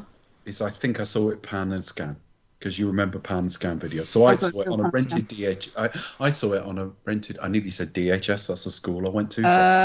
Devonport High School. Sorry. I saw it on a rented VHS in the 90s. I know that. Yeah, probably the same actually. Or it might have been on TV. When it eventually did debut on TV. That day's when it took. I'm surprised we haven't seen more rip-offs of this, because the first film that comes to mind that's a bit like this, and I don't mean tone, I mean plot, is Edge of Tomorrow. Yeah, it's one of those things, and I guess because it is maybe such a classic, I don't know. And as you say, it is it's a riff on the Scrooge kind of trope, the story, which has been. This is the heartbreaking bit. When we've talked, this is the heartbreaking bit. Again, I don't want to get too heavy for any listeners. None of us are upset talking about this, but we've all lost people. Now, if you lost people through disease process, that's one thing. You'd be trying to avoid that. But say someone you knew died suddenly, and you knew when it was going to be, it would drive you crazy. Yeah, you just think, oh my god, happening, wouldn't it? It would. It is kind of a tough watch, but I'll get through. I don't find it a tough watch. I find it interesting philosophically that you could see how this would drive you. Yeah, crazy. would you want to do something to change it, or would you think, well, there's nothing you can do? And his acting there is amazing. Yeah, I think this scene it always checks me up a little bit. I'm always a little bit like, oh. And he kind of goes through all the different stages as well, doesn't he? It's just like, oh. Yeah. But it's one of those things. Would you try and stop what's happening, or would you kind of take steps to say, okay, maybe don't smoke so much, or don't drink so much, or would you think? Because it's a light comedy. It's someone he doesn't know. It's not like he's trying to change his dad, who But I think for this film as well, because I mean it's one of the heavier moments, but because it as you say, it's kind of it's a comedy as well. It's still like the tone of it is quite good. Like it's not too. I mean, it's a romantic comedy. It's not too like frothy that it floats away. Make it 5%. And at the same time, it's the bigger philosophical moments as well. They're not too heavy. They're not too downbeat. So it strikes that tone just right consistently as well. There are films that are watched too close to bad things happening. I remember on a podcast years ago, it's not a film I particularly like, but we talked about Time, where I watched it like a year after my father had died. That was a bit too close for you, wasn't it? So when I say I'm not struggling with this at all, but it makes you think about things like that, and that's not a bad thing. No, I must say I went to go and see All of Us Strangers recently. Take a tissue. Why is it that erotic? I found it deeply affecting, and I'm. It made me laugh because Richard today's gone and seen a triple bill, right? But I only saw the last two entries. Yeah, but he posted. I didn't see his first one, but his second one was that film, and he said it's ruined. I thought I best look that up, and it's got Andrew Scott in it, who I know's gay, and I saw from posters. Really, really good, yeah. And I know it's like a gay relationship thing. But then the third film was the wrestling one, where they're all oiled, cuddling in the middle of the ring on the fucking poster. quite a heavy sort of macho day for it then, really. There is a theme to the film he's watching tonight. Poor Things. All of the Strangers, and then Iron Claw. There's there's a theme going on there, definitely. Yeah, I joked to him because he said round 3 for Poor Things, and I said you'll go blind at this rate because there's a lot new to see. I'm scared to see it once. All right, let's address that because we go off the point. What worries you about Poor Things? So I'm a little bit concerned there might be some animal cruelty in the film. But I'm not sure because in the trailer there's a bizarre dog goose thing, and I'm thinking because obviously you see all the sort of like Frankenstein's monster effect of the female character, but I'm sort of like, is there any animal cruelty in the film? All right, I'll try not to spoil too much, but it doesn't come out. It comes out through the film, so it's somewhat of a spoiler, but not a serious one. No. Willem Dafoe's character, who she calls God, which is a bit. Yeah, well, I know the premise, but I just want to know, is there any animal cruelty in the film? 1 second, I'll get to it. I promise, very quickly. But you find out that he experiments because he was experimented on as a child by his dad. Well, he looks a bit like that anyway because of his face. So he's passed it on. Yeah. So there's a theme already. Right. Now, you see these animals just walking around, and it'll be... I'm not saying literally this because I can't remember, but like the back end will be a chicken and the front end will be a dog. And it's almost, that's what's in the trailer. It looks something like that. You don't see that getting done. Oh, okay, that's what I was worried about. Okay, but and that's even fine. Then, and I sound like a prude when I say this. Because it's got an 18 certificate as well, and I was like, oh. I joke all the time about sexual stuff, but I've also said, as Tarantino always said, I don't see the point of sex scenes in films because they really have a purpose. Obviously, if it's 50 Shades or Basic Instinct, you have to. But in a lot of films, they are crammed in. What I would say is the nudity and stuff in this film, it's absolutely necessary. And it's kind of funny. Is it quite graphic? Obviously, it's got 18, but is it very graphic? No, it's not too bad. I mean, you see. I mean, what are you asking me? You see toplessness. You see the bottom half of her. That's all you see. Okay. That's fine. Yeah, I get that. Totally. You see it all. Yeah, but you don't see. Nothing we haven't seen before. I mean, there are mainstream films in the last 20 years, like The Brown Bunny, where you see literally unsimulated fellatio and stuff. You don't see anything like that. Okay. But what it is she's like a baby when you first meet her, and then she hits something analogous to puberty and becomes obsessed with that, and then she grows beyond it. Yep. It's the period where she's obsessed with that, and then she becomes almost detached and fascinated by it. I honestly think it's one of the most innovative takes on the sort of Frankenstein type story I've ever seen. And I was a bit iffy about it, not because I'm worried about seeing anything like that, because it's me being, I said earlier about my dad going to see like Miss Congeniality and people looking at him like a dirty old man. I didn't want to go and sit in a cinema on my own at nearly 50 watching Emma Stone naked for 2 hours and look like a dirty old man. And I must say the film never made me feel like that. I was genuinely watching what I think is a very, very innovative piece of art house film. I would say, I've only seen it once, but I would say it's better than The Favourite. Okay. I will... That's a matter of opinion, but it's of a similar standard. There's a lot more nudity. I was just concerned about any potential animal cruelty. I don't... Right. What I can't promise because I don't remember. So if you come home and went, oh, they beheaded a chicken, it'd be like, I don't remember that bit. No. I don't remember any. I'll check with the BBFC, but no, that was because I saw that in the trailer and was sort of like, because I kind of had also had the kind of like Frankenstein thread running through it, and I was fantastic. I heard good things. I mean, his films are always interesting. Everyone's different. I mean, each one's totally different, and he attracts. Like everyone wants to work with him. He attracts really high caliber casts. So we were talking at the outset of this about we weren't recording. I don't think this was on the air. Chris and I were talking about Saltburn. Oh and gosh, that's a moment. I don't want to say too much about Saltburn now because we're doing. Yeah, we'll discuss it when we come to it. But what I will say is sometimes Chris will say, "I didn't like that film; it was too pretentious," and I could debate that point with him. Saltburn, I almost feel like all opinions are valid. In that, if you think it's pretentious, if you love it, it's great. If you hate it, it's great. It is really Marmite. It is pretentious, but then that's also a strength. And I think the same is true of Poor Things, in that I think it's going to be a matter of opinion. You might hate it while still loving The Favourite. Yeah, it is a bit of a Marmite movie. If I had to put money on it, having watched The Favourite, I've seen The Favourite twice now because I saw it and reviewed it at the time, and then I watched it again 2 nights ago because I was like, I think we had it as a film club because I go to a local film club, and I'm pretty sure that was. My wife and I are supposed to go and see Argyle tomorrow. Let us know what it's like. Not Plymouth Argyle. Not Plymouth Argyle. I'm seeing them on Tuesday.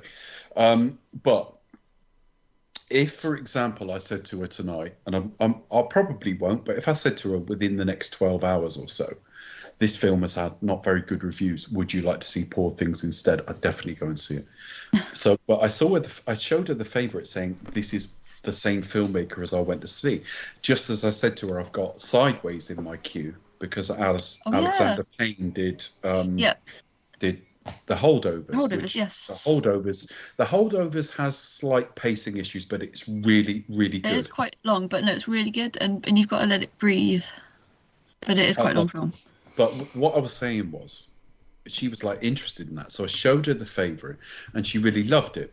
But watching it a second time, which I haven't been able to do with Poor Things, I thought, A, it's not as good as when I saw it the first time, although it's still very good. And B, it's not as good as Poor Things, but I need a second viewing of that to be sure. Yeah. I might chat to her in a bit and see if she wants to go and see it, because it's really good. It's really good. I promise you. I can't promise you'll like it because it's just pretentious enough that it might piss you off. But if you get past that and you like the filmmaker, I don't think there's anything that's going to offend you, and it's really good. Michael Shannon looks so young, doesn't he? Yeah.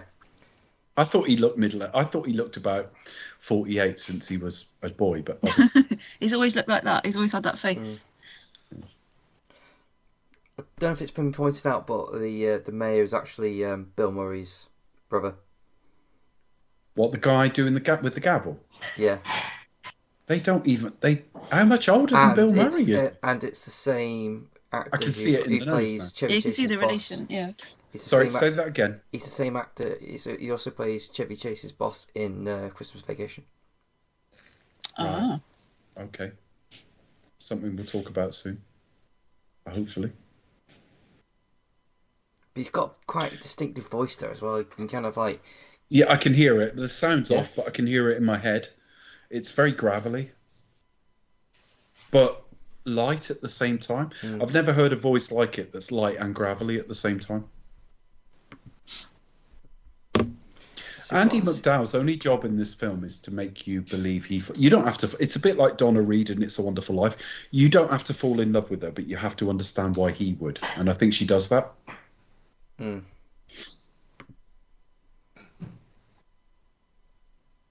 Though I do think you cannot fall in love with Donna Reed as well.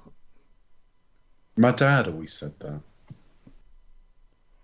I think what I do buy that is that they've created a lovely family.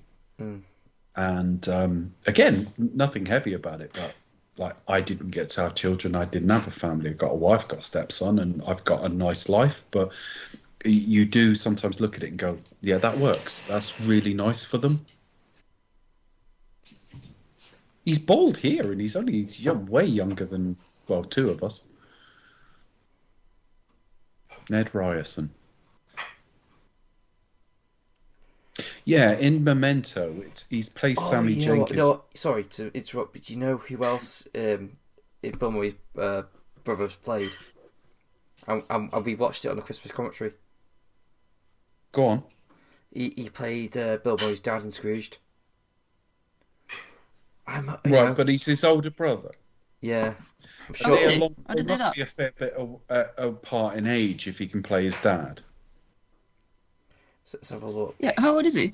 I mean, that does happen. My granddad on my dad's side was the oldest brother in a family of like 11 kids, and the youngest one was like the same age as his eldest son, sort of thing. So he's born he's born on Halloween in 1945. Bill Murray's 1950 something. There can't be that big a difference. Maybe 6 or 7 years. If I had to guess, I'll be wrong. I'm just guessing. Bill Murray would be about the same year as my dad, 51, something like that. Mm. You'll tell me I'm wrong, but I want to know how wrong I am. So Bill Murray was born in... what does it say? Mind you, I just want to say something, talking about families and relationship goals, right? My stepson is drinking out of a Plymouth Argyle mug while I'm sat here. You're doing very well. I've achieved something in life. I think, yes, that's a big achievement for sure. Yeah. Does he have the season ticket, though? Well, no, he's not that interested in football or anything else. But like, the fact is, he was born in Romania, and no one ever said to him, one day you will drink out of a mug from Plymouth Argyle. He must be proud of both me and himself. That's an achievement. Yeah, Bill Murray was born in 1950. So yeah, I wasn't far wrong. What month does it say? Oh, so I think clock, but I'll find out. Sorry, I look again, buddy. I'm just interested because I always thought he was about the same age as my dad. So not far off from. Right, my dad was January 51, so there's like 4 months in it.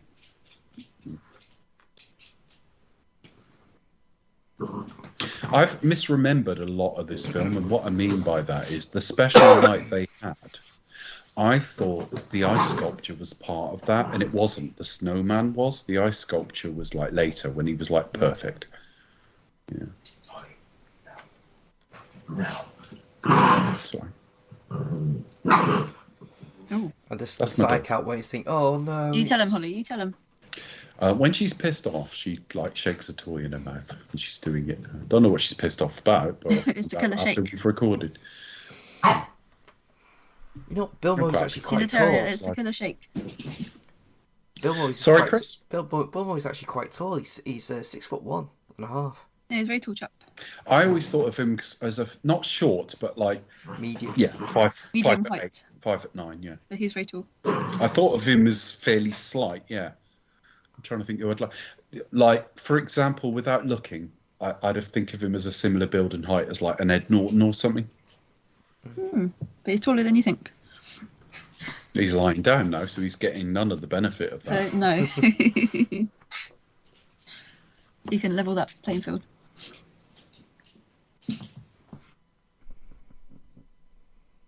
Oh.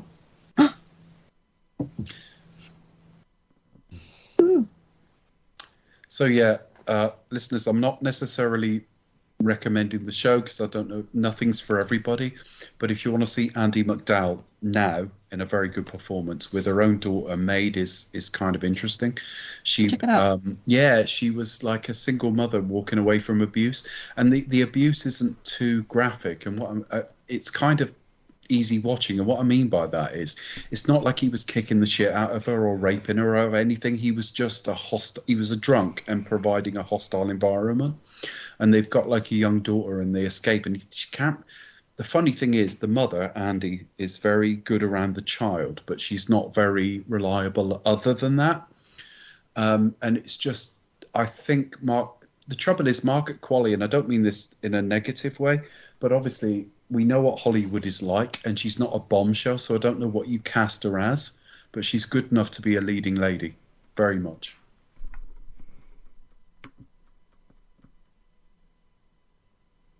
This is the bit I don't buy. He's coming out going, let's live here. And I'm like, you're Bill Murray. You're cynical about everything. Well, I mean, yeah, but think about it from her perspective. Like, you spend the night with one guy and he's already talking about, like, yeah, let's just, like, spend the... You've got, right, so you go down there, you think he's an asshole. You go out in the evening, he seems decent enough. You have a kind of nice evening, find out he's good at ice sculpture, demand to sleep with him, and then wake up and he says, let's move here. Yeah. Yeah. I mean, to achieve that... Even Holly agrees, you know. He's definitely had 3 shredded wheat, hasn't he? Yes. Yeah, he's had the Weetabix. Hey, do you know what it's like when you live with someone who's not English and they discover shredded wheat?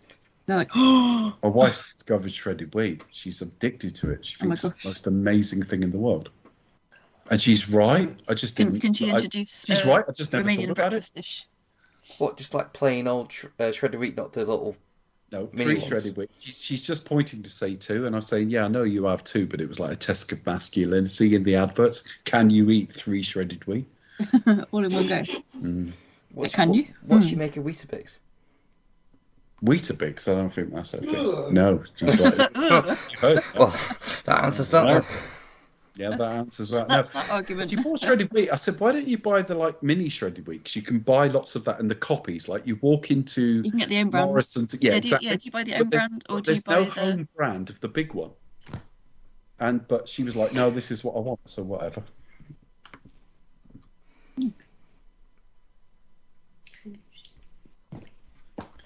So yeah, we're just credits now. How can credits on a black screen look dated? That looks like a Woody Allen film from the 70s. It does look a little bit. I think it does. That should be at latest Husbands and Wives.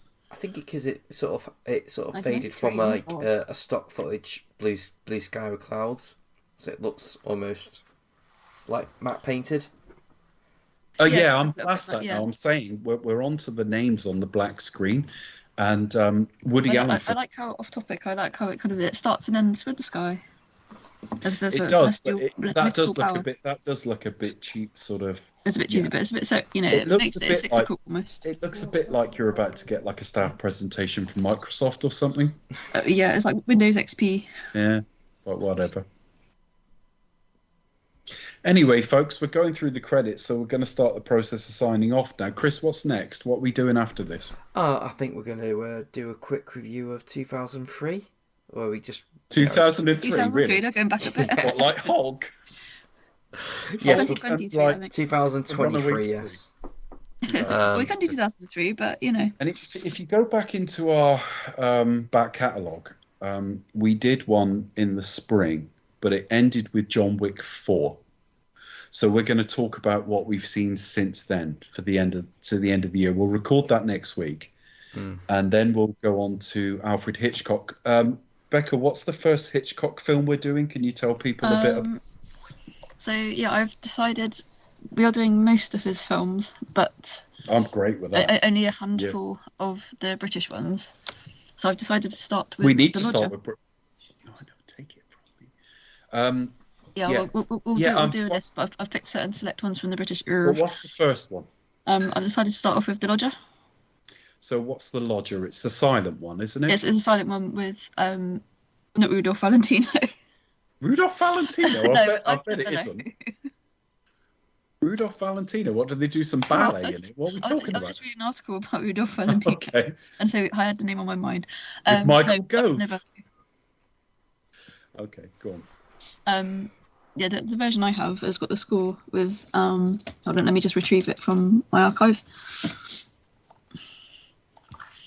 It's the 2012 version that was restored from the BFI National Archive, and it's a score with. I know it has a different score, yeah. But what's the film? I mean, like, what's it roughly about, and when was it made? Where are we starting with him? So, okay, I wasn't prepared for this. I wasn't aware. I thought you might remember. No, so basically it's.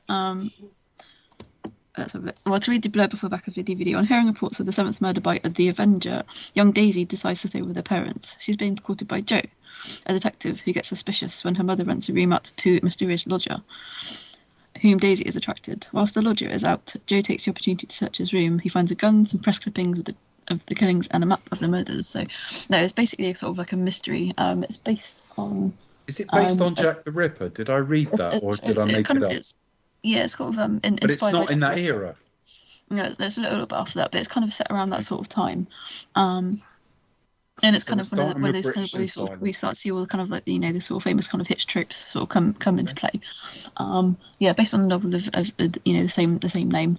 And it's basically, yeah, this family who take in a mysterious lodger. For those who aren't sure, the reviews are really good. Valentino. I've not seen it, but I looked into it and it sounds really, really good. So we're not doing many silents, are we? Those popular films that often gets a screening, like for example, Cabinet of Dr. Caligari is kind of getting a few kind of screens at the minute, and it's quite, you know, various musicians can do like a live score or how they interpret the score. I saw this one a couple of years ago. In a local cinema with a live score, and it was absolutely amazing. Obviously, because it's a silent film with the intertitles, things like that. And again, I think Novello is quite an interesting character because it's kind of like, well, if ever you've seen Singing in the Rain, it's that kind of like, you know, he was a huge kind of silent star, and then once kind of talkies came into play, it sort of dropped off a little bit. Yeah. And I think that will have happened with silent films. There must have been a period when no one was watching them because it's like so passé. No, that's it exactly. It's one of the. I think that's the reason why the artist was so popular. Yeah. Sort of. We aren't doing that many though, are we? We're only doing a few of his silent ones.